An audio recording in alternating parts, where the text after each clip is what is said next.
Tutur Tinula, sebuah sandiwara radio serial, produksi Sanggar Cerita dan teater Sanggar Prativi. Sebuah kisah dengan latar belakang sejarah runtuhnya Singasari dan berdirinya Kerajaan Majapahit.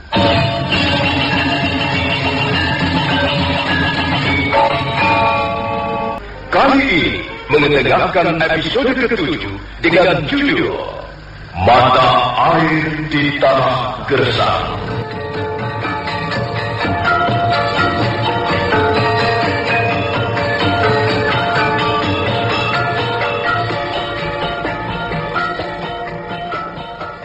Nini Raga Runting tidak memberi kesempatan pada Kakitan Parawang untuk berkata-kata lagi. Dia segera menyerang dengan kencang. Jurus demi jurus berlalu. Nini Raga Runting bertarung sambil sekali waktu memaki-maki lawannya. Melihat dua orang pendekar tua itu tengah bertarung dengan sengitnya, Arya Kamandanu diam-diam melangkah pergi.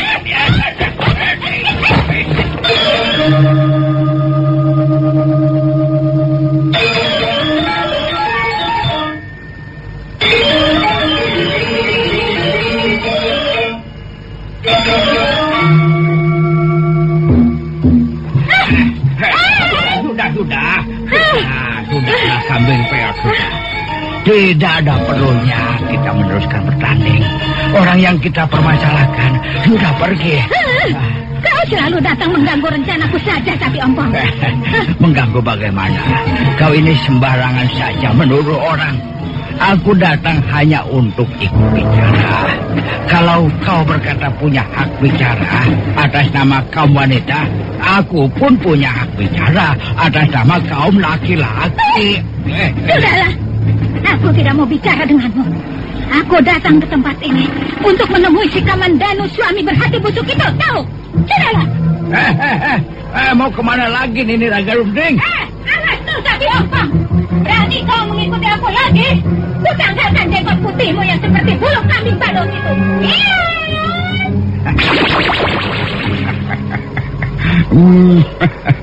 Perempuan. Di mana-mana perempuan itu sama saja.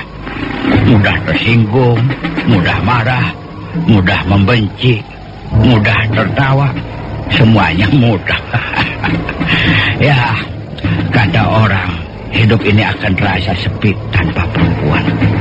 Apa benar begitu? Ya, mungkin benar. Mungkin saja benar begitu. Tapi, ini Raga Runting, tunggu aku. Tunggulah aku, kambing peot. Marilah, kita jalan sama-sama. Supaya dunia ini tidak terasa sepi lagi.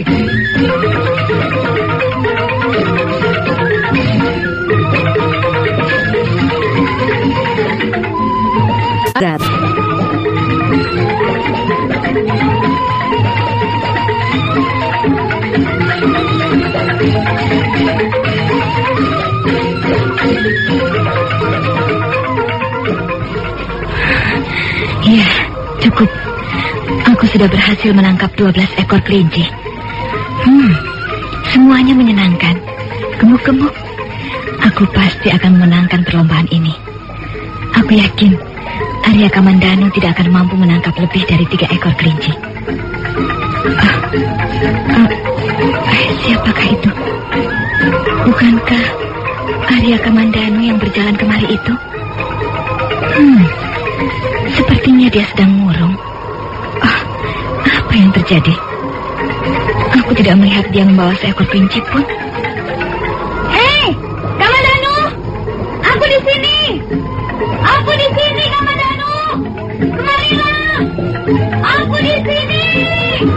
Apa yang telah terjadi, Kamandanu? Mana kelinci yang telah kau tangkap? Maafkan aku, Sekawuni. Aku tidak bisa menangkap seekor kelinci pun. Tidak apa-apa. Kau belum berpengalaman soalnya. Aku mempunyai kebiasaan menangkap kelinci sejak masih kecil. Nih, lihatlah. Aku berhasil menangkap 12 ekor. Nanti malam, kita akan membakar daging kelinci ini untuk lauk makan. Bagaimana? Kau senang daging kelinci? Kamandanu? Ada apa denganmu? Kau merasa sakit lagi? Tidak, Sekawuni. Kau kelihatan lemah sekali. Kau loyo. Kau tidak bergairah. Kau tidak senang bermain-main denganku di taman ini? Tentu saja aku sangat senang bermain-main denganmu, Sekawuni. Kau jangan bohong. Kau pasti sedang menyembunyikan sesuatu, Kamandanu. Mari kita pulang, Sekawuni. Lihatlah, sinar matahari sudah semakin lemah. Sebentar lagi akan gelap. Sebel. Kau membuatku kecewa, Kamandanu. Aku tidak apa-apa. Bohong. Aku tidak bohong. Sudahlah, Sekawuni. Ayolah kita pulang. Nanti kau dicari kakek Sugata Brahma. Bukankah kau tidak minta izin pada beliau? Aku tidak mau pulang sebelum kau mengatakan yang sebenarnya. Aku sudah mengatakan yang sebenarnya. Apalagi yang harus aku katakan? Kalau begitu, aku tidak mau pulang. Kalau kau mau pulang, pulanglah sendiri sana. Biarkan aku di sini. Jangan begitu, Sekawuni. Jangan begitu, jangan begitu. Ya harus begitu. Kau maunya begitu. Kalau tidak mau begitu, ya jangan begitu. Sebel. Baiklah. Kalau kau tidak mau pulang, baiklah. Kita di sini saja. Tapi kalau kakek Sugata Brahma marah, aku tidak mau bertanggung jawab. Kakekku tidak akan marah. Dia tahu siapa Sakawuni. Aku pergi meninggalkan rumah, bukan hanya sekarang ini saja. Bahkan aku sering keluyuran kemana-mana. Jarang ada di rumah. Kakekku tidak akan marah. Kau pikir aku ini siapa? Hah? Kau pikir Sakawuni ini siapa? Aku bukan anak kecil lagi, Kamandanu. Tapi bagiku, kau adalah seorang gadis kecil yang manis dan nakal. Dan kau adalah seorang pemuda desa yang dungu dan tolol. Tahukah kau, Kamandanu, bahwa kau ini seorang pemuda yang sangat menyebalkan? Ya, aku memang menyebalkan. Aku adalah seorang pemuda desa yang dungu dan tolol. Karena itu menyebalkan. Maafkan aku, Kamandanu. Aku hanya bergurau. Tidak apa-apa. Sekali waktu kita memang perlu bergurau. Bercanda atau bergurau bisa menghilangkan ketegangan di dalam hidup. Kamandanu, bolehkah aku tahu tentang sesuatu? Apa yang ingin kau ketahui? Apakah kau sudah mempunyai seorang pacar, Kamandanu? Pasti sudah. Pasti kau sudah mempunyai seorang pacar, ya kan? Katamu kau tinggal di desa Kurawan. Pasti di sana banyak gadis-gadis yang cantik. Dan pasti salah seorang di antara mereka menjadi pacarmu. Benar bukan, Kamandanu? Kamandanu? Kamandanu? Apa, Sakawuni? Sebel. Kau pasti sedang memikirkan pacarmu, iya kan? Iya kan, kau sedang memikirkan pacarmu? Sakawuni, kau ini sedang bicara apa? Sudahlah, sudah. Ayo kita pulang. Tunggu dulu, Sakawuni. Tidak, kita pulang sekarang. Tidak ada gunanya kita berdua di sini lagi. Kau sudah mengecewakan aku, Kamandanu. Tunggu sebentar, Sakawuni. Tunggu sebentar saja. Tidak, tunggu apa lagi? Aku mengajakmu bersenang-senang di sini, kau malah memikirkan pacarmu. Aku tidak mau menemani orang yang sedang memikirkan pacarnya. Lebih baik kita pulang sekarang. Ayo pulang. Sakawuni. Tunggu, Sakawuni. Tunggu.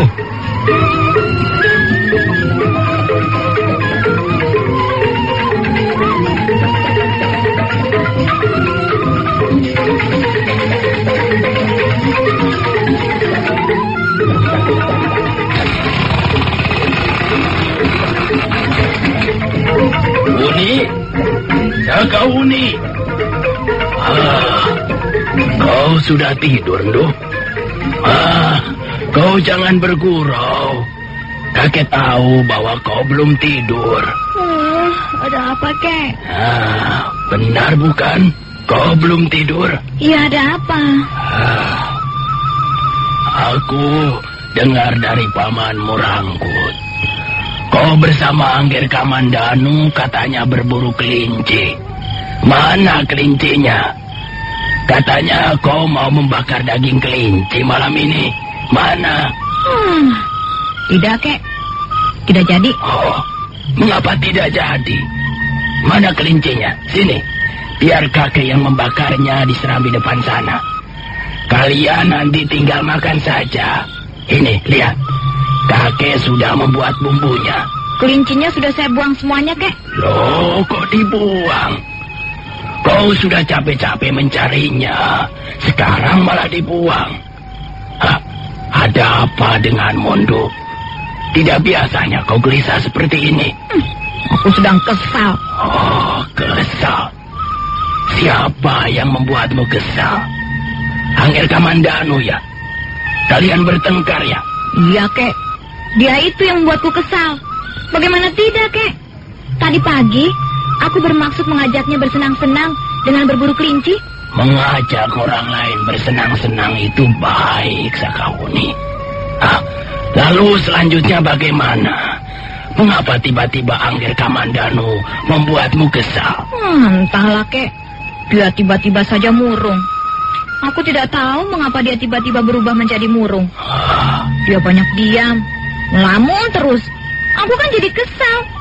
Aku ini dianggap apa? Dan lagi, tidak biasanya dia begitu, Kek. Biasanya dia selalu berterus terang padaku.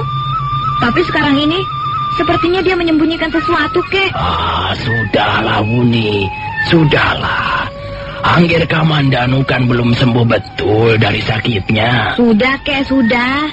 Dia sudah benar-benar sembuh. Dia sendiri yang mengatakannya begitu.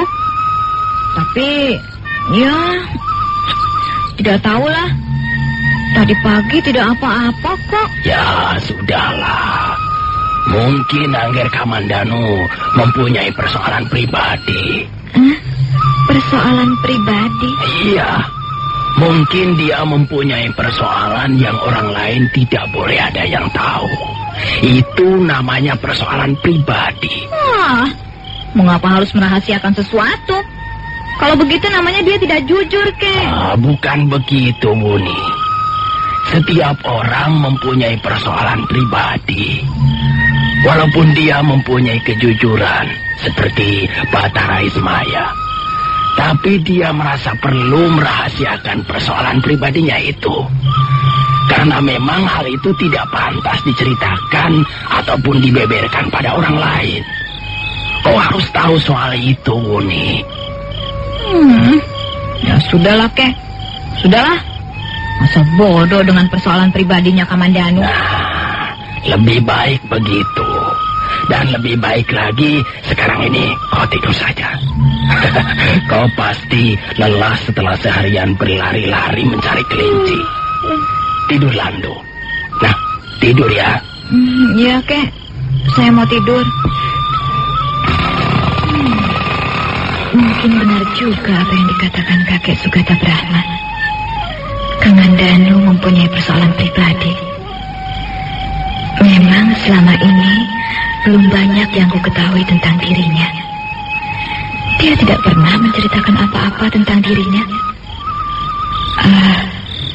Persoalan apa ya? Aku jadi penasaran.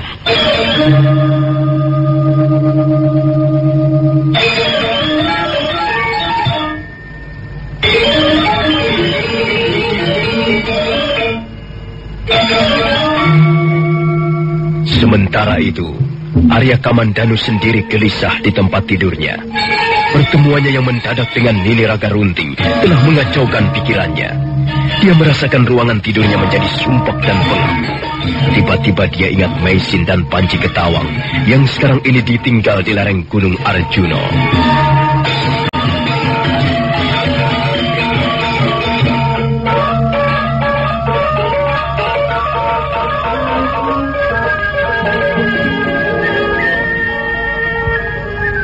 Maisin, dia adalah istriku. Walaupun sekarang ini dia hamil akibat perbuatan orang lain,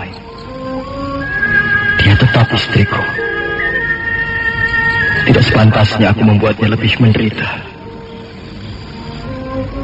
Mungkin benar apa yang dikatakan Nini Raga Runting. Aku adalah seorang laki-laki yang tidak bertanggung jawab. Maisin, maafkanlah aku, Maisin. Kalau sampai terjadi sesuatu atas dirimu, Aku benar-benar akan menyesal. Aku merasa sangat berdosa. Arya Kamandanu, apa yang kau lakukan di tempat ini? Kau benar-benar seorang lelaki pengecut. Kau melarikan diri dari tanggung jawab keluarga. Kau terlantarkan istrimu, dan kau terlantarkan keponakanmu Panji Ketawang.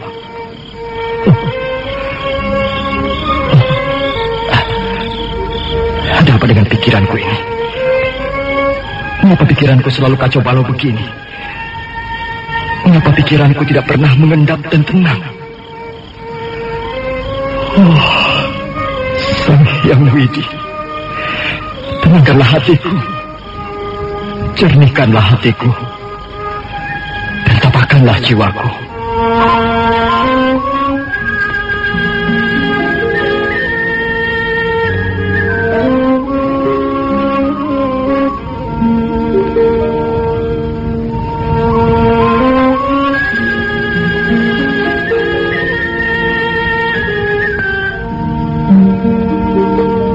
Arya Kamandanu kemudian bangkit dari pembaringannya.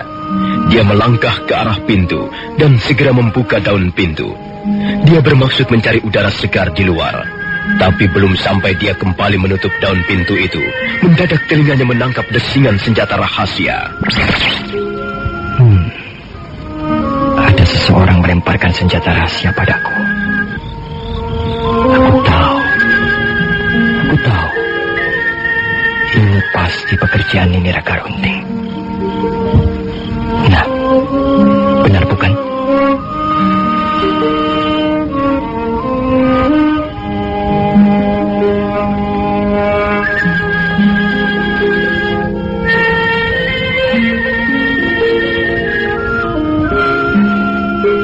Tangan Arya Kamandanu lalu bergerak mencabut senjata rahasia itu.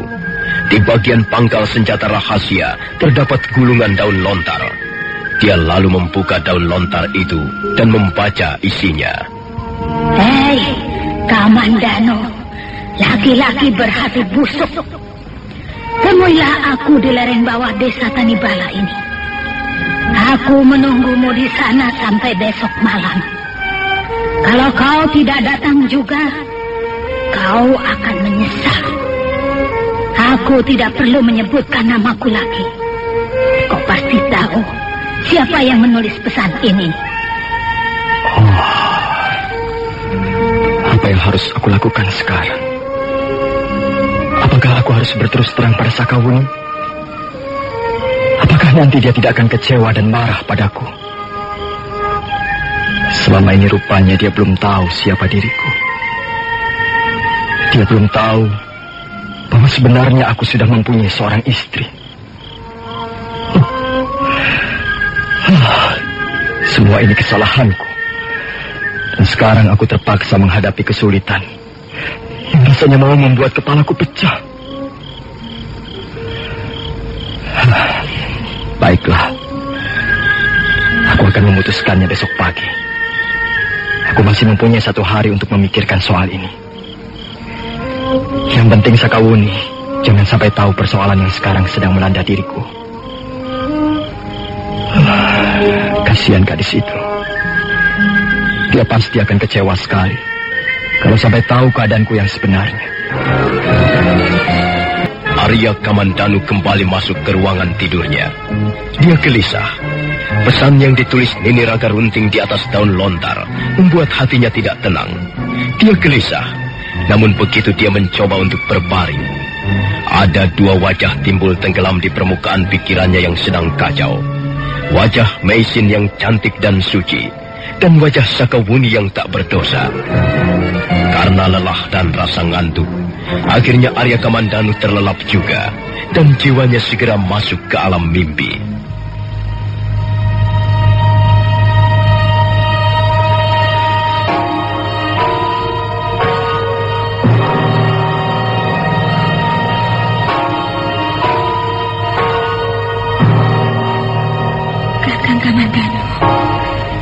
Di mana kau sekarang ini, Kakak? Mengapa sikapmu kepadaku seperti itu? Aku tahu. kau masih menyimpan segenggam kekecewaan. Ya, semua ini karena salahku. Semua ini karena salahku. Kamandanu, kau ini pemuda dungu. Kau terlalu lugu. Tapi aku senang karena kau seorang laki-laki yang jujur. Kakang Kamandanu, mengapa kau masih juga belum kembali? Selama ini aku dan Panji Ketawang selalu menunggu kehadiranmu, Kakang. Kami sangat membutuhkan kehadiranmu. Apa kau tidak ingin sembuh, Kamandanu? Sudahlah, kau tidak usah cerewet. Kau orang sakit. Kau tidak boleh banyak bicara. Kakang Kamandanu, mengapa kau masih berusaha menjauhi aku? Apa salahku sebenarnya? Kau tahu, aku pun hanya seorang manusia biasa yang tidak sempurna. Aku bisa saja membuat kesalahan. Dan memang aku telah membuat kesalahan yang sangat mengecewakan hatimu. Tapi percayalah, Kakak, semua ini bukan kehendakku sendiri. Ayo, Kamandanu, kau pegang erat-erat pinggangku. Kita harus berangkat lagi. Kita tidak boleh istirahat terlalu lama di tempat ini. Hiya! Hiya! Aku merasakan bahwa hubungan kita selama ini sebagai suami istri tidak selaras. Kita belum bisa mempersatukan diri dalam ikatan perkawinan yang suci dan murni. Kita masih terus-menerus disekam oleh peristiwa masa lalu. Tapi aku masih mengharapkan suatu ketika keadaan ini akan berubah. Dan aku yakin suatu ketika kita akan bisa memperbaikinya. Ya, terus terang aku cemburu. Aku cemburu, Kamandanu. Aku tidak ingin kau direbut wanita lain. Lereng Arjuno ini menjadi sepi dan lengang semenjak kau pergi, Kakak. Aku seringkali menangis sendirian.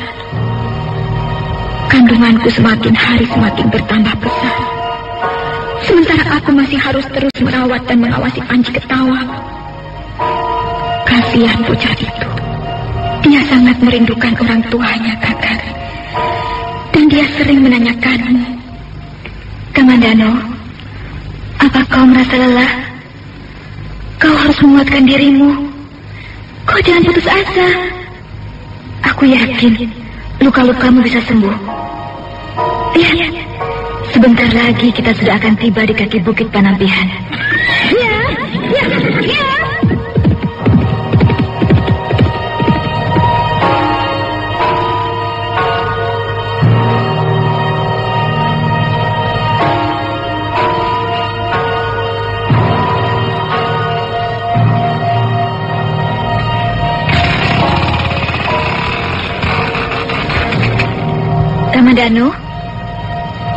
Kamandanu?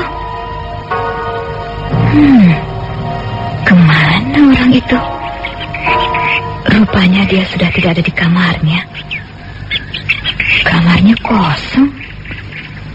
Wah, dia masih harus minum obat sekali lagi.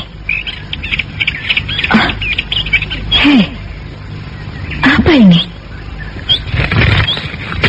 Kamandanu, kalau kau seorang laki-laki sejati, seorang laki-laki yang bertanggung jawab, kau harus menemui aku. Besok malam kau harus menemui aku di lereng bukit di bawah desa Tanibala ini. Kau tidak perlu tahu siapa namaku, karena kau pasti tahu siapa yang menulis pesan ini. Rupanya benar apa yang dikatakan kakek Sukata Brahma. Kamandanu mempunyai persoalan pribadi. Persoalan apa ya? Pesan yang ditulis orang di atas daun lontar ini terlalu singkat. Semuanya masih belum jelas. Baiklah, aku harus dapat menyingkap rahasia di balik pesan daun lontar ini. Sakawuni mendengar desir langkah-langkah mendekat. Dia buru-buru meletakkan kembali selembar daun lontar itu di atas pembaringan. Kemudian dia pura-pura membenahi meja Arya Kamandanu. Oh, Kau Sakawuni? Iya. Kau masih harus minum obat sekali lagi, Kamandano. Bagaimana keadaanmu sekarang? Sepertinya aku sudah benar-benar sembuh, Sakawuni. Iya, tapi kau harus menghabiskan obat yang diberikan ibuku. Ini obatmu. Kuletakkan di atas meja. Terima kasih, Sakawuni. Nanti akan kuminum. Dari mana kau, Kamandano? Aku baru saja dari pancuran di belakang. Oh. Sejak kemarin pagi, aku belum membersihkan badanku. Iya. Ada yang ingin ku ketahui, Kamandano. Kemarin, ketika kita sedang berburu kelinci, kulihat tiba-tiba kau nampak murung. Apakah kau mempunyai persoalan yang berat? Tidak. Aku tidak mempunyai persoalan apa-apa. Barangkali kau mempunyai persoalan pribadi yang tak ingin kau ceritakan pada orang lain? Tidak, Sakawuni. Sudah kukatakan, aku tidak mempunyai persoalan apa-apa.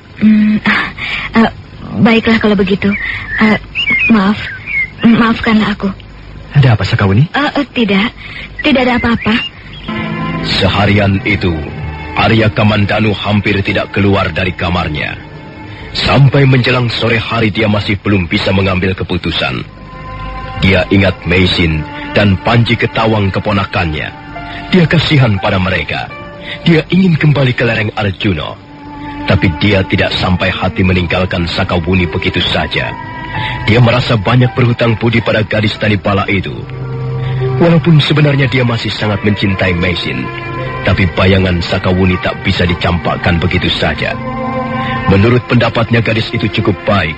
Dia memang agak brutal dan liar, tapi pada dasarnya dia adalah seorang wanita yang berhati mulia. Waktu terus berjalan. Akhirnya malam pun tiba. Desa Tanipala kembali berbaring dalam suasana lengang dan sunyi. Apa yang harus aku lakukan sekarang? Tapi bagaimanapun juga, aku harus memutuskannya. Sebenarnya aku kasihan pada Sakawuni. Dia pasti akan kecewa sekali. Dan aku sendiri tidak boleh larut dalam godaan seperti ini. Aku harus berani mengambil sikap seorang satria. Aku akan tetap melangkah di atas jalan yang lurus dan benar. Aku tidak boleh mengkhianati kesucian perkawinan. Bagaimanapun juga, malam ini aku harus kembali ke lereng Arjuna. Akhirnya Arya Kamandanu dipaksa oleh keadaan untuk berani mengambil keputusan. Dia lalu menutup pintu ruangan tidurnya. Sekilas dia menengok ruangan tidur Sakawuni. Nampak lampu masih menyala di dalamnya. Arya Kamandanu mendesah perlahan. Kabut mulai turun ketika kakinya melangkah meninggalkan rumah kediaman Ki Sugata Brahma.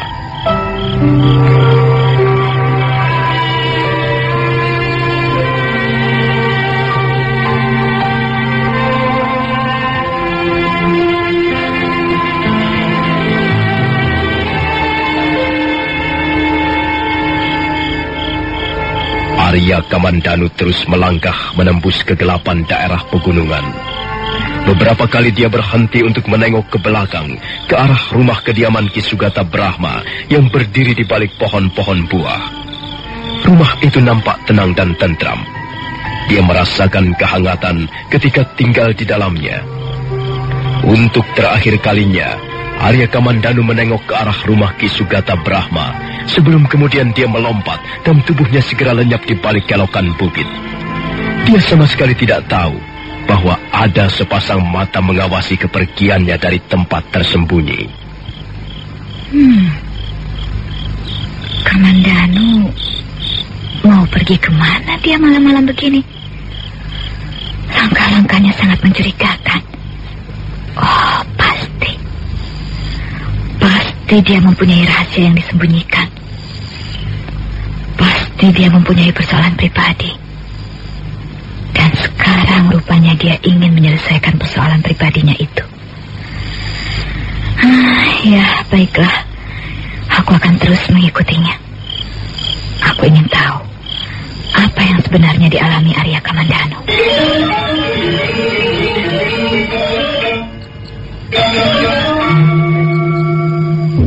Sebuah kidung ku nyanyikan untuk mengusir duka nestapa malam ini. Hatimu kalut, jiwamu kalang kabut, tanganmu tak henti-hentinya mengelus perut, sambil mengelus matamu menatap sudut-sudut malam yang dingin. Dan sementara kau merintih perlahan, seorang lelaki melihatmu sambil tertawa. Maka keadilan di muka bumi menjadi sirna. Sebuah hidung ku nyanyikan untuk menemani hati seorang istri yang berusaha menyeberangi penderitaan malam ini. Waduh.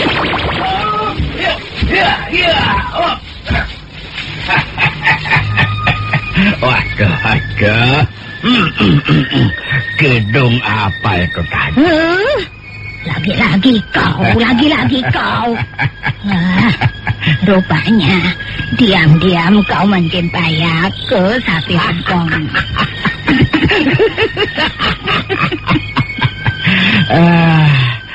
Ya, mungkin kau benar, Kambing Peot. Mungkin aku mencintaimu. Tapi dengar dulu alasanku, ya. Aku mencintaimu karena pada dasarnya kau ingin menjadi pacarku. Pondok tua tidak tahu diri. Daripada jadi pacarmu, lebih baik aku mampu sekarang. Jangan mati dulu. Kalau kau mati, aku sama siapa? Kau pacaran saja sama monyet. Jangan begitu, Kambing Peot. Rupanya kau belum mampu memberikan penilaian pada seseorang. Masa laki-laki tampan ini disuruh pacaran sama monyet? Kau pikir kau lebih tampan dari monyet? Kau tidak pernah mandi, bau badanmu busuk dan tengik. Kau lebih jorok dibanding babi hutan yang paling jorok. Sudah, sana pergi. Apa perlunya kau datang kemari? Tunggu.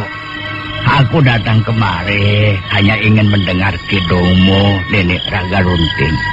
Wah, kidungmu itu tadi sangat bagus. Suaramu juga masih merdu merayu. Hanya sayang, aduh, napasmu kembang kempis seperti seekor ikan rawa jatuh ke darat. Kau pikir suaramu merdu seperti bulu peri itu? Suaramu pun tidak lebih bagus dari seekor monyet sakit bengkret. Ya, tidak bisa. Suaraku pasti jauh lebih merdu dibanding suaramu. Kau mau lihat buktinya? Mau dengar? Nih, dengar baik-baik.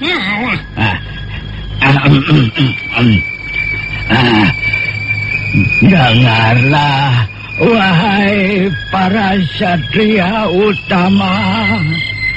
Dengar bunyi tembang yang dinyanyikan kakek dan paruang. Tembang bukan sembarang tembang. Tembang ini bercerita tentang laki-laki perkasa. Dia tegak bagaikan arca Batara Siwa. Dia besar dan megah bagaikan gunung Arjuna. Dia bijak bagaikan pemerintahan Prabu Ranggabuni. Dia adil seperti Putri Simha. Dan dia sabar setia bagaikan Dewa Brahma. Dia berani seperti Pandu. Dia sakti seperti Bhisma. Dan dia goblok gandungmu seperti sapi ompong. Aduh. Kau curang Raga Runting. Aduh, kau kambing peot. Oh, licik, culai. Dengar dulu, gedungku ini belum selesai. Kau sudah tertawa seenak perutmu sendiri. Sudah, pokoknya suaraku pasti jauh lebih merdu dibanding suaramu kambing peot. Sudahlah sapi ompong, cepat sana pergi. Itu lihat, orang yang kutunggu-tunggu rupanya sudah datang. Rupanya kau datang juga, Kamandanu. Aku ingin bicara padamu, Nini Raga Runting. Tak ada yang perlu dibicarakan lagi. Kau sudah tahu semuanya. Sekarang kau tinggal memilih. Tinggal di desa Tanibala ini bersama gadis pacarmu itu, atau segera kembali ke lereng Arjuna untuk menemui istrimu. Tentu saja aku akan segera kembali ke lereng Arjuna, Nini Raga Runting. Tapi ada yang ingin kutanyakan padamu. Apakah ada sesuatu yang telah menimpa diri Mesin? Mesin itu sekarang sudah hamil tua. Sewaktu-waktu dia bisa saja melahirkan. Seharusnya kau tidak pergi kemana-mana. Seharusnya kau menunggu istrimu itu sampai dia melahirkan. Hah? Nah, bagaimana Kamandanu? Kau sudah siap berangkat sekarang, ha? Aku tidak bisa berangkat sekarang, Nini Raga Runting. Kurang ajar. Mengapa begitu? Aku masih mempunyai urusan di desa Tanibala ini. Mungkin besok atau lusa, aku akan segera... Tidak bisa. Kau harus berangkat malam ini juga. Kalau kau tidak mau berangkat, aku akan memaksamu berangkat. Tunggu, sabar. Tunggu dulu kambing peot. Kok main paksa begitu? Laki-laki seperti dia itu memang harus dipaksa, tahu? Dia memang tidak pernah mau mengerti tentang istrinya. Dia hanya mau cari enaknya sendiri saja. Sudah tahu istrinya hamil, malah pergi keluyuran kemana-mana. Malah pergi pacaran dengan gadis lain lagi. Laki-laki macam apa kau ini, Kamandanu? Jangan begitu, Nenek Raga Runting. Belum tentu Arya Kamandanu ini bermaksud tidak baik. Dia pasti mempunyai alasan yang kuat kalau sampai meninggalkan istrinya sendirian di lereng Arjuna. Percayalah padaku, Nini Raga Runting. Aku akan segera menyusul. Ada yang harus kuselesaikan lebih dulu di desa Tanibala ini. Aku harus berpamitan pada Sakawuni dan kakek Sugata Brahma. Mereka adalah orang-orang yang selama ini telah memberikan pertolongan padaku. Aku banyak berhutang budi pada mereka. Tidak! Kau tidak perlu berpamitan pada kami, Kamandanu. Kalau kau mau pergi, silakan pergi. Lebih cepat pergi lebih baik.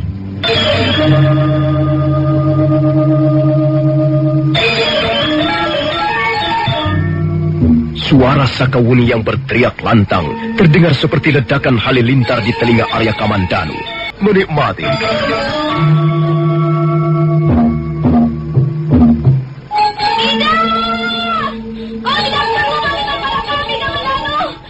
Teriakan lantang Sakawuni yang datang tiba-tiba bagaikan halilintar menyambar telinga Arya Kamandanu. Untuk sesaat lamanya, Arya Kamandanu tidak mampu berbuat apapun juga. Sakawuni segera menghampiri Arya Kamandanu dengan pandangan mata berapi-api. Dia nampak marah sekali. Sakawuni, benarkah kau Sakawuni? Apa matamu sudah rabun, Kamandanu? Ya, jelas. Aku Sakawuni. Mengapa kau datang kemari, Sakawuni? Mengapa kau bertanya begitu padaku? Rupanya kau seorang laki-laki yang tidak bertanggung jawab, Kamandanu. Kau ternyata tidak jujur padaku. Kau dusta. Kau penipu. Nah, kan itu benar sekali. Kamandanu ini memang laki-laki yang tidak jujur. Dan semua laki-laki tidak jujur. Tunggu dulu. Aduh. Wah. Kok bisa begini kejadiannya ini gimana? Bagaimana ini ya? Kamandanu, kau benarkah kau sudah mempunyai seorang istri?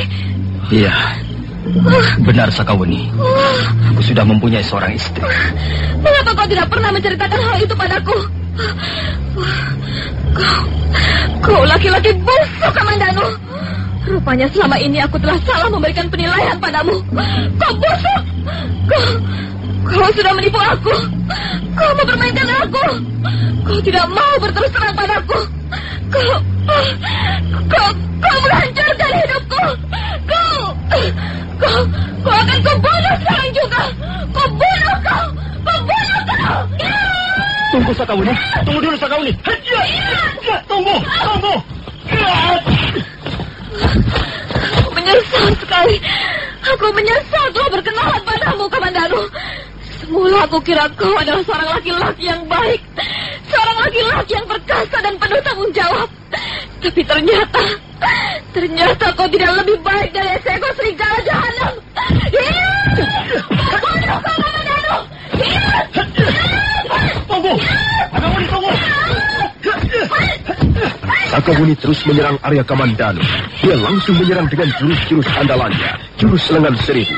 Arya Kamandanu menjadi kerepotan menghadapi gadis yang sedang kalap itu. Tapi dia berusaha membentengi dirinya dari serangan-serangan Sakawuni. Dia terus bertahan sambil sekali waktu berteriak untuk menghentikan pertarungan. Mendadak sebuah bayangan berkelebat ringan, dan bayangan itu tiba-tiba saja sudah berdiri di tengah-tengah mereka.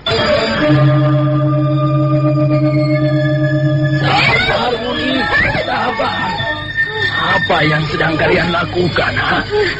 Mengapa kalian bertarung di tempat seperti ini? Apa yang sedang terjadi, ha? Kakek Sugata Brahma. Ada apa, Lu? Mengapa kau tiba-tiba marah-marah pada Angger Kamandanu? Ada persoalan apa di antara kalian? Dia ternyata laki-laki busuk, Dia telah menipu aku. Dia tidak mau berterus terang. Dia tidak jujur. Aku menyesal, Aku menyesal sekali. Laki-laki busuk. Kalau kau mau segera pergi dari desa Tanibala, itu lebih baik. Cepat pergi. Aku tidak membutuhkan kehadiranmu lagi. Ayo pergi. Minggat dari sini. Tunggu dulu, Wuni. Sabar dulu. Jangan marah-marah begitu. Kalau ada persoalan, marilah kita bicarakan secara baik. Tidak bisa, Tidak bisa. Tidak ada lagi yang perlu dibicarakan. Aku sudah tahu semuanya. Dan malam ini juga, aku sudah memutuskannya. Dia harus segera pergi dari desa Tanibala. Dia harus kita usir, Aku tidak sedih lagi bertemu dengannya. Usir dia, Suruh pergi dia, Aku benci laki-laki itu. Aku benci. Wuni. Suruh dia pergi, Wuni. Tunggu dulu, Wuni. Tunggu.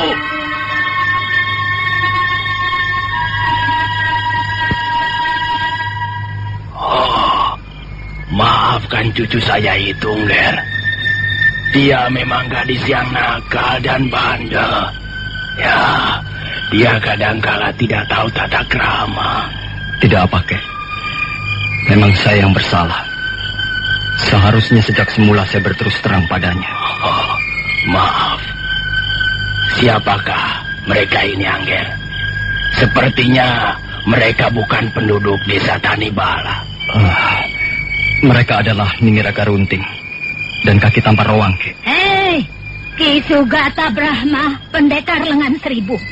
Kau harus bisa menghajar cucumu. Kau harus tahu bahwa Arya Kamandanu ini sudah mempunyai seorang istri. Dan sekarang ini istrinya sedang hamil tua. Dia harus segera pulang untuk menemui istrinya itu. Oh, begitu rupanya. Baiklah. Sekarang sudah mulai jelas, Nger. Baiklah. Nah, Kamandanu, sekarang semuanya terserah kepadamu. Kau boleh terus tinggal di desa Tanibala ini dan melupakan istrimu. Aku tidak ambil peduli lagi. Dan tak ada gunanya aku lama-lama di tempat ini. Aku minta diri pendekar lengan seribu. Ya. Silakan, Nini Raga Runting. Terima kasih atas kehadiranmu.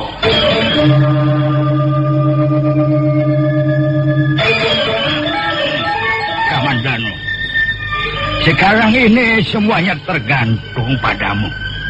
Kaulah yang harus memutuskannya.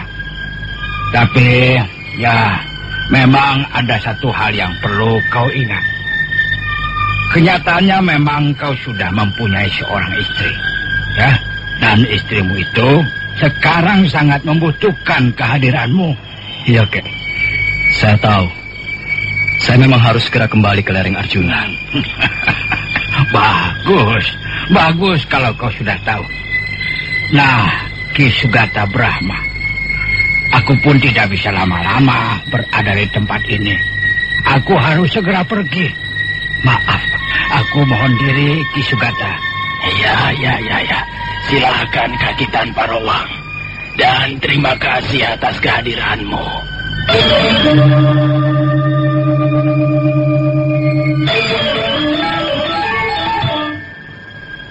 Ya, benar apa yang mereka katakan itu, Nger. Kalau memang Angger mempunyai seorang istri, Angger tidak boleh mentelantarkannya. Kasihan istri Angger. Iya, Kek. Saya memang sudah merencanakan akan kembali ke lereng Arjuna. Tapi sebenarnya, saya ingin menjelaskan duduk persoalannya pada Sakawuni dan kakek Sugata Brahma. Ya. Di samping itu, saya ingin berpamitan secara baik-baik. Tapi, ya, rupanya Sakawuni telah salah paham. Soal Sakawuni, serahkan saja pada saya, Nger. Biar saya yang akan memberikan pengertian secukupnya. Tapi ngomong-ngomong, Nger, apakah luka-luka Angger Kamandanu sudah benar-benar sembuh? Saya sudah tidak merasakan sakit lagi, Kek. Saya kira lereng Arjuna cukup jauh dari sini, Nger. Apakah kira-kira Angger Kamandanu tidak akan mendapat kesulitan di jalan? Saya kira tidak, Kek. Saya kira bekas luka-luka saya sudah tidak akan mengganggu lagi.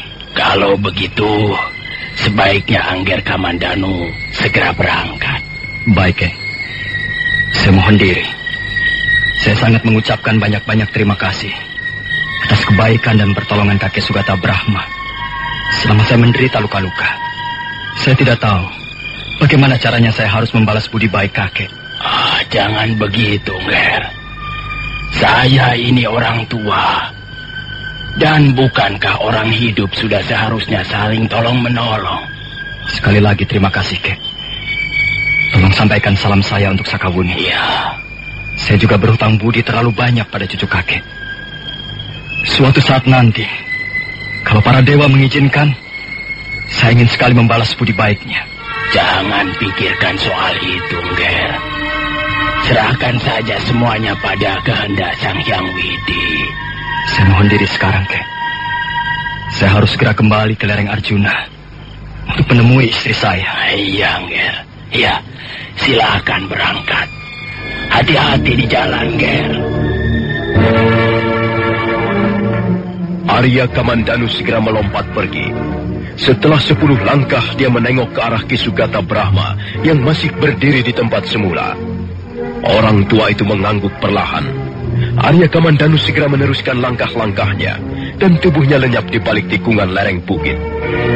Untuk sesaat lamanya Ki Sugata Brahma masih tetap berdiri di tempat semula. Bekas kepala desa Tanipala itu nampak merenungi sesuatu. Dia mendesah perlahan, kemudian melangkah pelan-pelan meninggalkan tempat itu.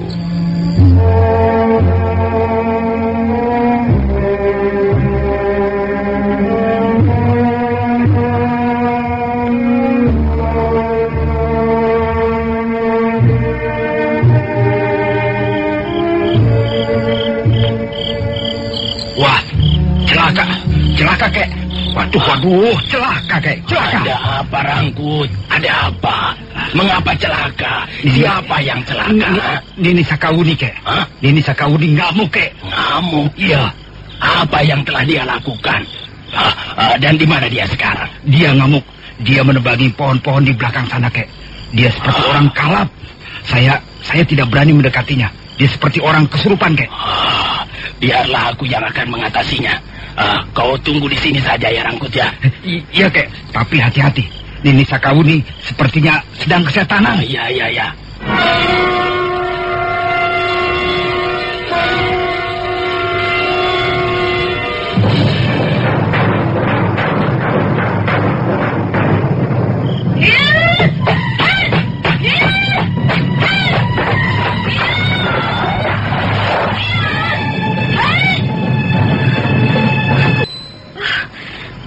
Sugata.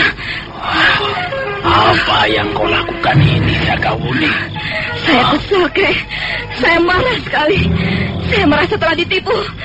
Saya akan menebang semua pohon-pohon yang ada di sini. Jangan begitu.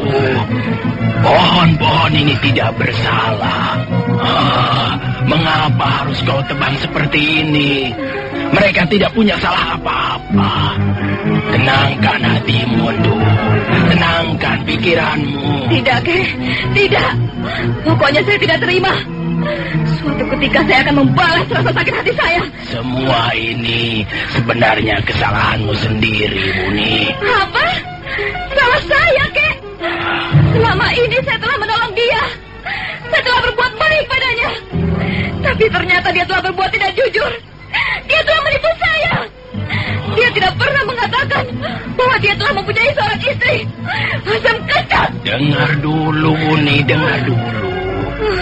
Angger Kamandanu sebenarnya tidak bersalah apa-apa. Dia memang sudah mempunyai seorang istri. Apakah dia harus menceritakannya pada semua orang bahwa dia sudah mempunyai seorang istri? Hah? Kau sendirilah yang harus berhati-hati. Kau harus waspada. Jangan hanya menuruti luapan perasaanmu saja. Kalau kau tidak bisa mengendalikan dirimu, kau sendiri yang akan rugi, Ndu. Berdebah. Kukira dia seorang laki-laki yang baik. Seorang laki-laki yang lugu dan dungu. Tapi ternyata dia penipu. Buaya darat. Laki-laki gombal. Sudahlah, Ndu. Tak ada gunanya marah-marah begitu. Sekarang ini Angger Kamandanu sudah pergi. Dia memang harus pergi. Dia harus kembali kepada istrinya. Kau tidak perlu menyesali kejadian ini.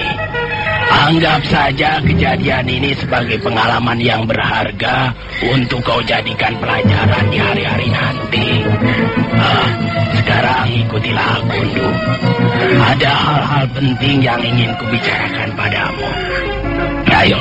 Ayo, sarungkanlah senjatamu itu.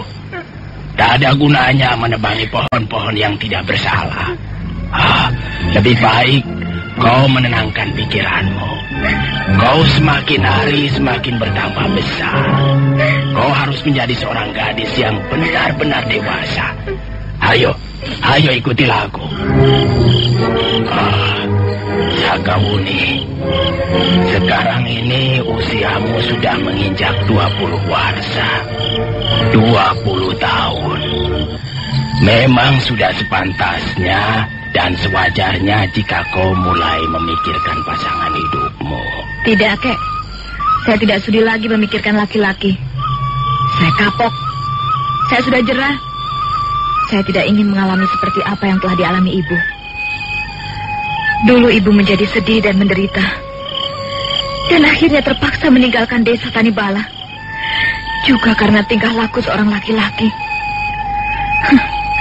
Memang tidak ada laki-laki yang berhati baik di dunia ini. Semuanya berhati busuk. Semuanya tidak pantas kuhormati. Jangan begitu, Ndu. Pendapat seperti itu tidak benar.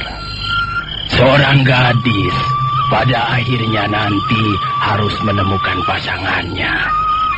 Kau pun nanti akan begitu. Ini sudah merupakan hukum alam. Karena manusia hidup di tengah-tengah alam, maka dia harus memperhatikan hukum-hukum alam itu.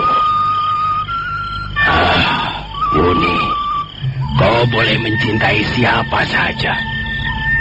Seorang gadis boleh mencintai laki-laki yang menjadi pilihan hatinya. Tapi ada laki-laki yang tidak boleh kau cintai, Ndu. Ada 4 macam laki-laki yang tidak boleh memperoleh luapan perasaan cinta dari seorang gadis yang masih murni.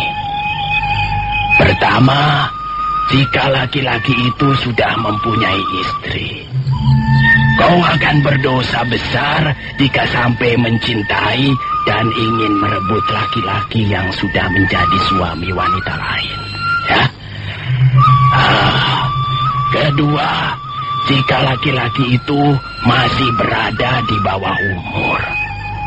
Ketiga, jika laki-laki itu masuk dalam golongan Brahmacari atau mereka yang sudah memutuskan bahwa seumur hidupnya tidak akan pernah menikah dengan wanita. Nah, laki-laki semacam ini juga tidak boleh kau cintai. Dan keempat adalah laki-laki yang masih merupakan saudara kandungmu sendiri. Nah, Sakawuni, keempat macam laki-laki tersebut tidak boleh kau cintai. Dan kau juga tidak boleh mengharapkan cintanya. Selebihnya kau bebas memilih. Ya, dan mudah-mudahan saja kelak kau akan mendapatkan seorang laki-laki yang cocok dengan dirimu. Dan aku yakin kau pasti akan mendapatkannya, Wuni. Percayalah. Tidak, Kek. Saya sudah memutuskan tidak akan berhubungan lagi dengan laki-laki. Bahkan saya belum puas kalau belum membalas sakit hati saya ini.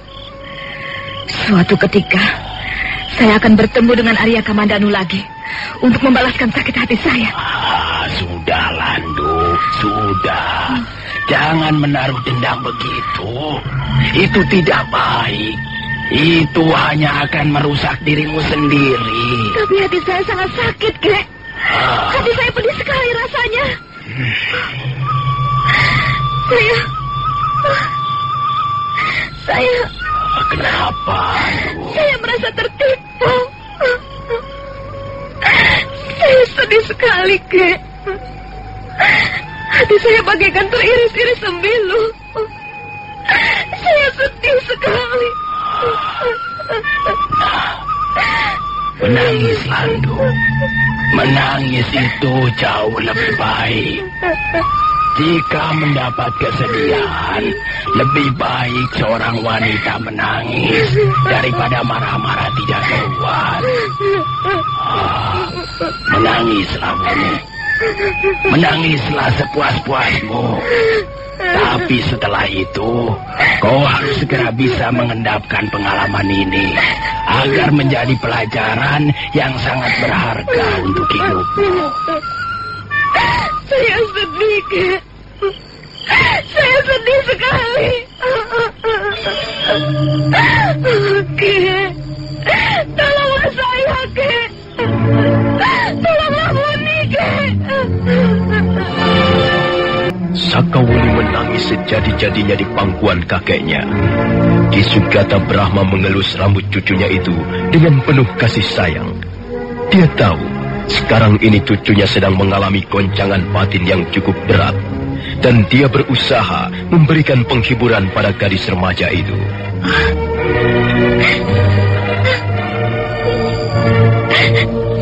Ya, boleh. Boleh kau menangis, Ndu. Lebih baik menangis daripada mengamuk tidak karuan begitu. Seorang gadis sudah sepantasnya menangis bila sedang ditimpa kesedihan, Ndu. Saya sedih, Kek. Saya sedih sekali. Bukan kau saja yang mengalami seperti ini, Ndu.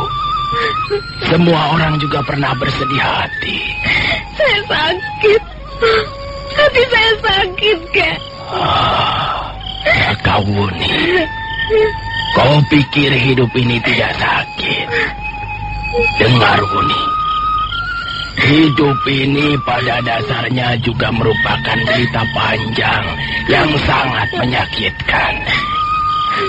Tapi kalau kita mampu menerima pemberian hidup ini dengan rasa tulus dan pasrah, justru di balik kesakitan itulah kita bisa menemukan rasa bahagia yang amat manis, Ndu. Pokoknya saya akan membalas sakit hati saya ini. Tidak usah, Ndu. Tidak perlu. Tidak, Kek. Saya merasa dipermainkan. Saya merasa ditipu. Kamandanu ternyata tidak seperti yang semula saya bayangkan. Dia sama saja dengan laki-laki lain. Hatinya busuk, tidak jujur. Ndu, Apa gunanya menyalahkan orang lain? Kakek jangan membela orang itu. Dia penipu, Kek. Dia sudah menipu saya, cucumu. Percayalah, Angger Kamandano tidak bermaksud menipumu. Kakek Sugata ingin saya mengalami nasib seperti ibu. Tentu saja tidak, Ndu. Aku ini kakekmu. Tentu saja aku ingin melihatmu bahagia. Nah, kalau begitu kakek harus membenarkan sikap saya. Dan kakek harus menyalahkan sikap si tengik Arya Kamandano itu. Baiklah. Kakekmu akan menuruti saja apa keinginanmu. Tapi kau harus berjanji pada kakek bahwa kau tidak akan ngamuk-ngamuk lagi seperti tadi ya. Kau mau berjanji, Ndu? Iya, saya berjanji, Kek. Bagus. Nah, sebaiknya sekarang ini kau istirahat. Tenangkan dulu pikiranmu yang sedang kacau. Besok kakek ingin membicarakan sesuatu padamu. Soal apa, Kek? Besok saja. Sekarang kau istirahat dulu.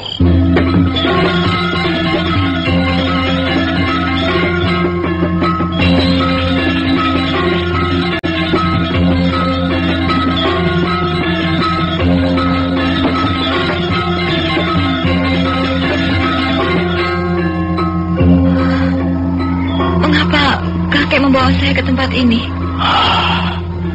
Rasanya tempat ini cukup sepi. Iya, tempat ini bahkan mungkin tidak pernah dijamah manusia, Kek. Duduklah, Wuni. Duduklah. Iya, baik, Kek. Ya, duduklah dan dengarlah baik-baik apa yang akan kakek katakan padamu ini nanti.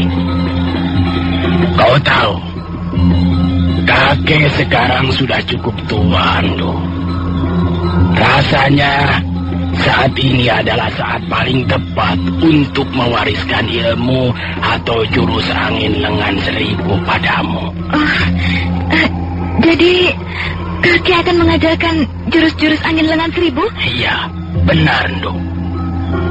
Jurus angin lengan seribu sebenarnya merupakan pengembangan dari jurus-jurus lengan seribu.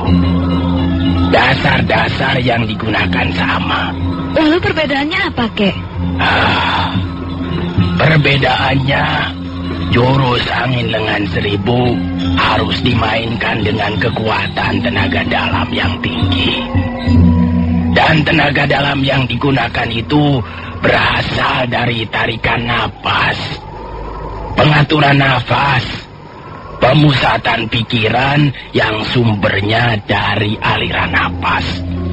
Nah, sekarang coba pejamkan matamu. Ayo pejamkan. Apa yang akan kau dengar?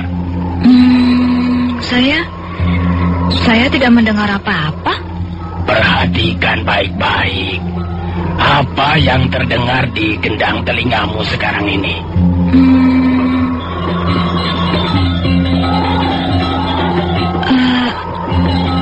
Angin, Kek. Iya, saya mendengar angin mendesau perlahan.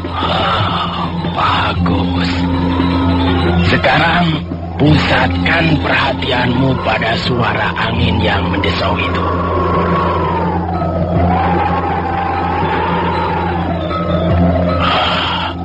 Apa yang kau dengar sekarang? Angin mendesau semakin keras, Kek. Wah, angin itu bertambah kencang, Kek. Dia datang dari berbagai jurusan. Angin itu mempunyai warna sekarang. Ada hitam, merah, kuning, dan putih. Dia seolah datang dari balik dinding-dinding dunia gaib. Dia mulai ngamuk, Kek. Angin itu berubah menjadi taufan yang sangat dahsyat.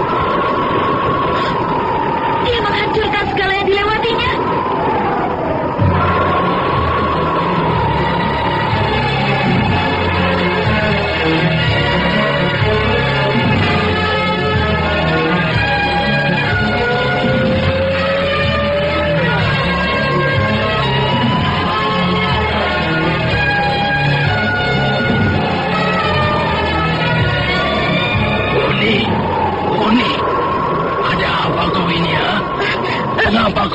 telingamu. Oh, saya takut, Kek. Angin itu sangat dahsyat. Dia mengamuk seperti setan kelaparan. Mana sekarang angin itu? Kau masih mendengarnya? Tidak, Kek. Angin itu sudah tidak ada lagi. Kemana perginya ya? Angin itu sudah kembali ke wadahnya semula. Ialah tarikan-tarikan napasmu sendiri. Angin dahsyat yang baru saja kau dengar sebenarnya bukan berasal dari luar dirimu. Dia berada dalam dirimu sendiri. Angin itulah yang nanti akan membantumu memainkan jurus-jurus angin lengan seribu. Nah, sekarang lihatlah. Aku akan memberi sekedar contoh. Ki Sugata Brahma lalu berdiri. Kedua belah telapak tangannya digunakan menutup kedua belah telinganya. Itulah pertanda pendekar lengan seribu, bermaksud menggunakan jurus-jurus pamungkas yang dahsyat.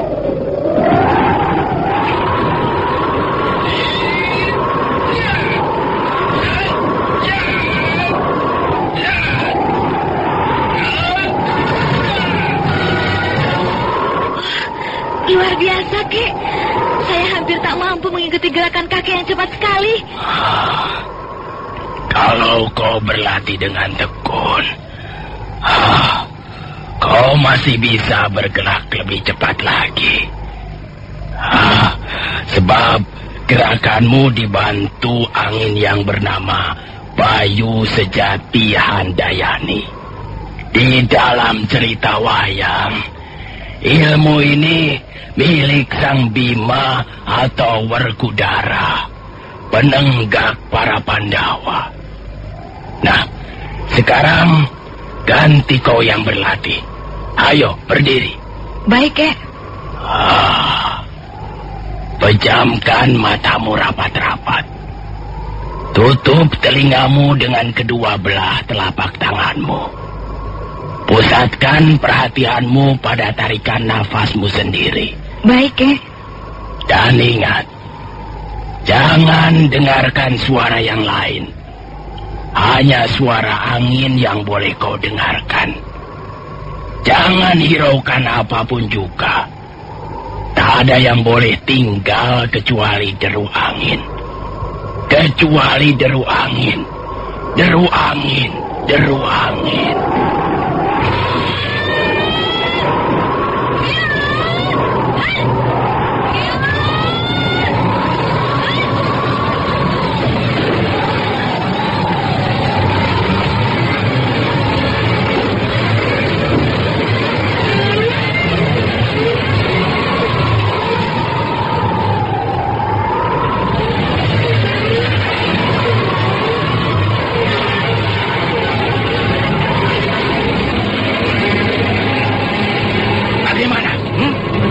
Sudah memperoleh keterangan tentang perempuan yang bernama Sakawuni itu? Beres, Kakang. Kau jangan beres-beres saja. Kita sedang mengemban tugas yang amat penting dan berbahaya. Kakang tidak perlu khawatir.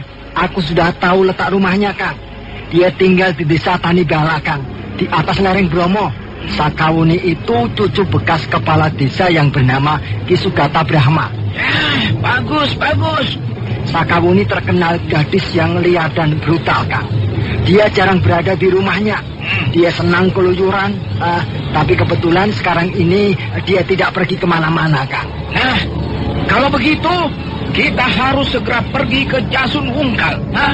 Kita laporkan keterangan yang kita peroleh ini pada Gusti Jaran Lejong. Sebenarnya, apa kesalahan Sakawuni itu, Kang? Apa kau tidak mendengar? Ketika Gusti Jaran Lejong menjelaskannya tempo hari, Sakawuni telah berkhianat pada pemerintah Kediri. Nah, itulah kesalahannya yang paling utama. Dan kesalahannya itu sudah cukup membuat dia menjadi buron seumur hidupnya.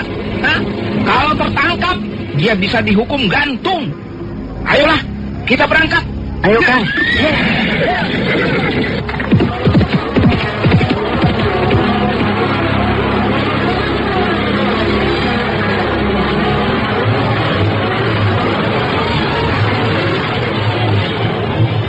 Dua orang penunggang kuda itu, yang tak lain adalah dua orang prajurit Kediri, segera memacu kudanya menuruni lereng Bromo. Mereka ditugaskan Jaran Lejong agar membuntuti Sakawuni semenjak meninggalkan desa Barupare. Setelah memperoleh kepastian tentang tempat tinggal Sakawuni, mereka lalu bermaksud melapor ke Jasun Wungkal.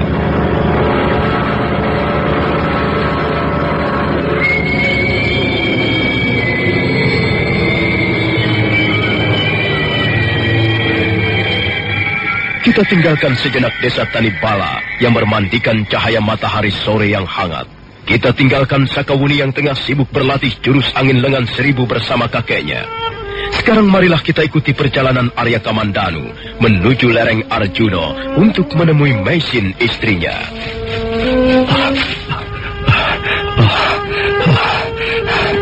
Tinggal sedikit lagi.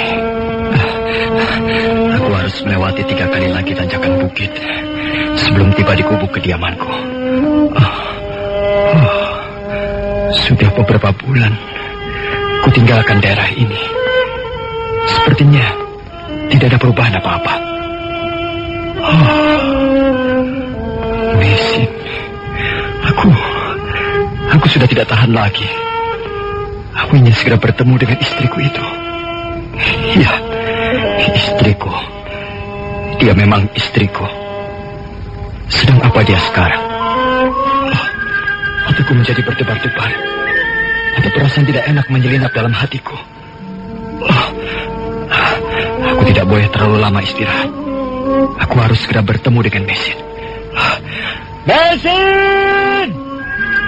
Maisin! Aku kembali, Maisin! Lihatlah, aku kembali! Aku pulang! Aku kembali untukmu, Maisin!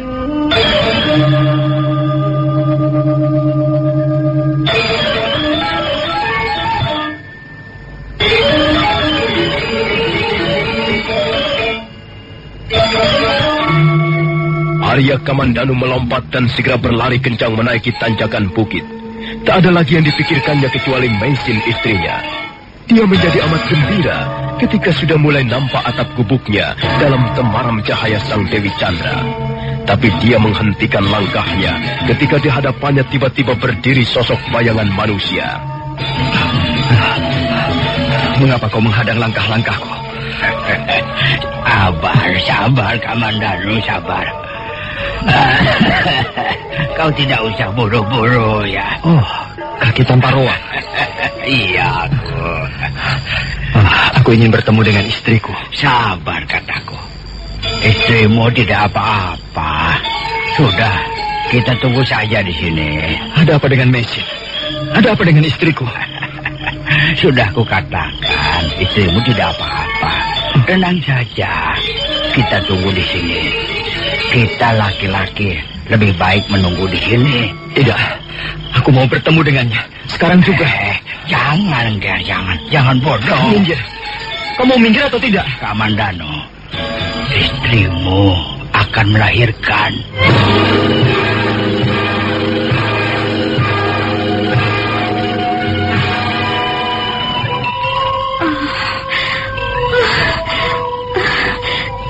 Sakit sekali, Nek.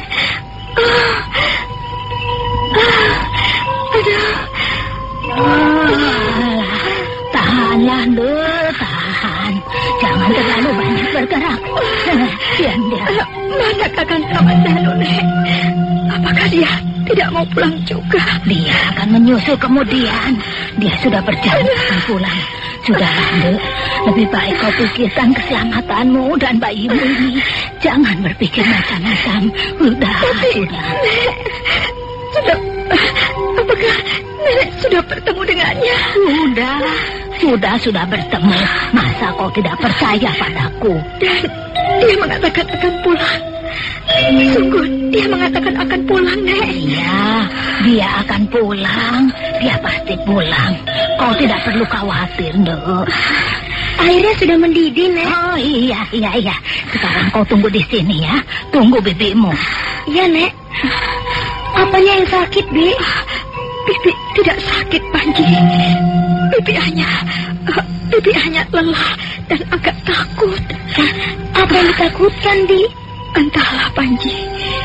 Bibi juga tidak tahu apa yang Bibi takutkan dan mengapa harus takut. Mengapa Panji belum tidur? Saya mau menemani Bibi di sini saja. Saya mau memijit kaki Bibi. Boleh kan, Bi? Iya, boleh saja. Sang Yang Widi, kuatkanlah kepercayaanku padamu. Sang pencipta segala yang ada, tabahkanlah hatiku. Jangan biarkan aku sendirian dalam menghadapi percobaan hidup ini.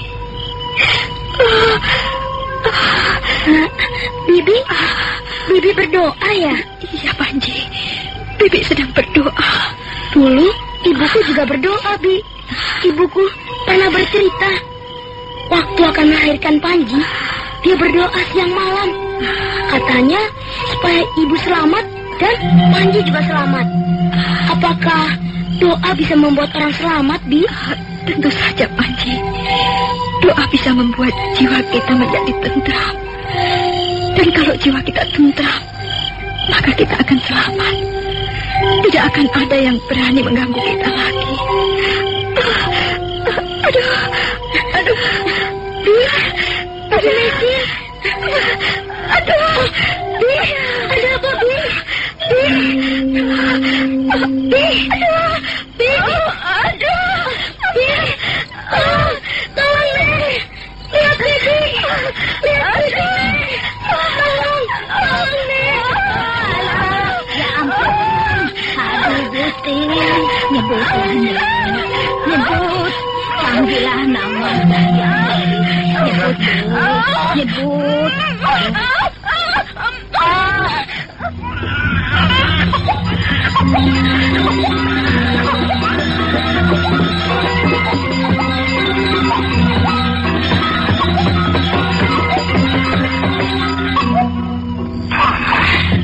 Rupanya dia sudah lahir.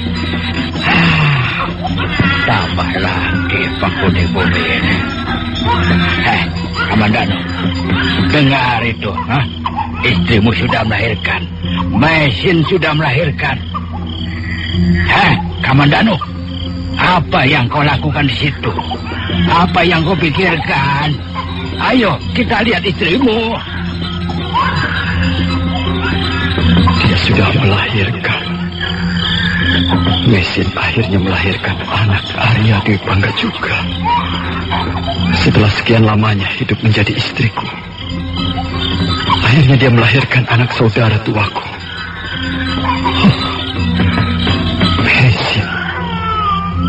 Mesin, mengapa kita harus mengalami peristiwa seperti ini?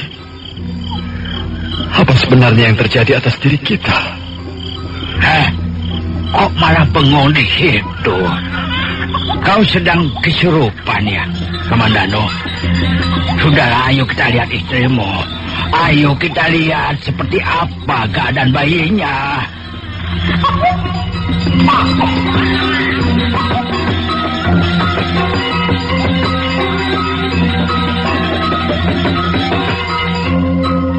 Arya Kamandanu tergagap ketika kaki Tan Parwang mengguncang-guncang pundaknya.